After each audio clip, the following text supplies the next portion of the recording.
നമസ്കാരം, ഞാൻ മനോജ് നെടിയാക്കൽ. ഇന്നത്തെ റബ്ബർ ന്യൂസിലേക്ക് എല്ലാവർക്കും സ്വാഗതം. അതായത് 8/11/2025 ശനിയാഴ്ചത്തെ ന്യൂസാണ് ഇന്ന് ഞാൻ ഈ വീഡിയോയിലൂടെ പറയുന്നത്. കേരളത്തിൽ റബ്ബർ വില ഇന്ന് വർദ്ധിച്ചിട്ടുണ്ട്. അപ്പോൾ റബ്ബർ വില വർദ്ധിക്കാനുണ്ടായ കാരണവും ഇന്ന് ഞാൻ ഈ വീഡിയോയിലൂടെ പറയുന്നു. രാജ്യാന്തര റബ്ബർ വിലയിലെ ഉണർവ് കണ്ട് വ്യവസായികൾ ആഭ്യന്തര മാർക്കറ്റിൽ താൽപ്പര്യം കാണിച്ചതാണ് വില ഉയരാനുണ്ടായ പ്രധാന കാരണം. ജപ്പാൻ, സിംഗപ്പൂർ വിപണികളിൽ വാരാന്ത്യത്തിലെ ലാഭമെടുപ്പിന് ഒരു വിഭാഗം ഇടപാടുകാർ നടത്തിയ നീക്കം അവധി വിലകളിൽ നേരിയ ഉണർവിന് അവസരമൊരുക്കി. എന്നാൽ വരും ദിവസങ്ങളിൽ വലിയൊരു കുതിച്ചുചാട്ടത്തിനുള്ള സാധ്യതകൾ ഇനിയും തെളിഞ്ഞിട്ടില്ല. വ്യാപാരാന്ത്യം ജപ്പാനിൽ റബ്ബർ കിലോ 312 യെന്നിലാണ്. ബാങ്കോക്കിൽ ഷീറ്റ് വില കിലോ 182 രൂപയായി ഉയർന്നു.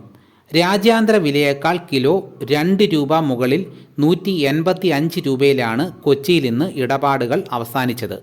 മഴ മാറി തെളിഞ്ഞ കാലാവസ്ഥ ഒട്ടുമിക്ക ഭാഗങ്ങളിലും ലഭ്യമായത് ടാപ്പിംഗ് മേഖലയ്ക്ക് കരുത്ത് പകരും.